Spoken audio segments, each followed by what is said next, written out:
जय श्री कृष्ण। आप सभी लोगों को चैत्र कृष्ण पक्ष द्वितीया यमदूज भाई दूज की बहुत सारी शुभकामनाएं। भाई दूज से संदर्भित एक लौकिक कथा भी आती है जो भाई बहन के अटूट विश्वास, प्रेम, सौहार्द को दिखाती है। एक बार एक नगर में एक वृद्धा रहती थी। उसके एक पुत्र और एक पुत्री थे। समय बीता, पुत्री का विवाह हो गया। पुत्री अपने ससुराल चली गई। अब भाई को बार बार बहन की याद आती। एक दिन उसका बहुत मन हुआ कि आज मैं बहन के पास जाऊंगा और उससे मिलूंगा। तो बहन से मिलने के लिए भाई अपने नगर से चलता है। चलते चलते मार्ग में सबसे पहले नदी पड़ती है। नदी अचानक से बोल उठती है, मैं तुम्हारा काल हूँ, जैसे तुम मुझ में प्रवेश करोगे डूब जाओगे। तो भाई निवेदन करता है कि मैं अपने बहन से मिलने के लिए बहुत उत्सुक हूँ। पहले मुझे बहन से भेंट कराने दो, फिर मैं तुम में प्रवेश कर जाऊंगा, तब तुम मुझे डुबो लेना। जैसे तैसे नदी मान जाती है।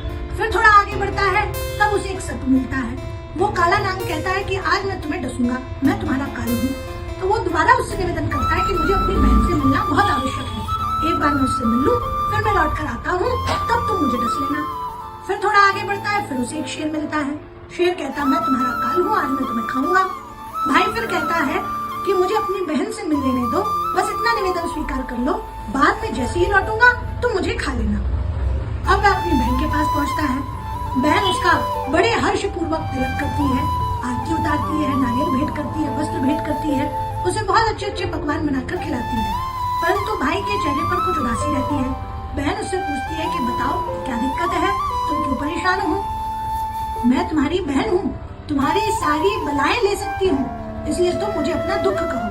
तो भाई बतलाता है रास्ते में जो भी घटनाएं घटी उनके संदर्भ में, और चिंता भी व्यक्त करता है कि अब मैं कैसे मरूंगा और किसका भोजन बनूंगा। तब बहन कहती है, भाई मेरे रहते हुए तुम्हें चिंता करने की जरूरत नहीं है, मैं हूं ना तुम्हारी रक्षा के लिए। और उसके बाद फिर बहन उन्हें अपने साथ लेकर जाती है, कुछ सामग्रियां भी अपने साथ लेकर जाती है। तो जब वो लौटती है तो सबसे पहले उसे वो शेर मिलता है। वह शेर के सामने उसका भोज्य पदार्थ डाल देती है।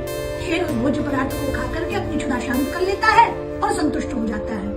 फिर आगे बढ़कर के वह नाग देवता के सामने दूध का कटोरा रख देती है, उसकी भी क्षुधा शांत हो जाती है।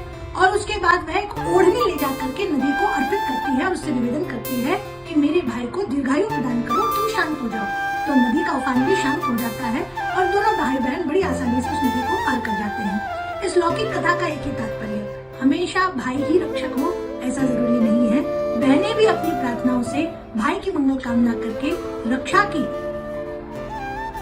रीति को निभाती हैं। जय श्री कृष्ण।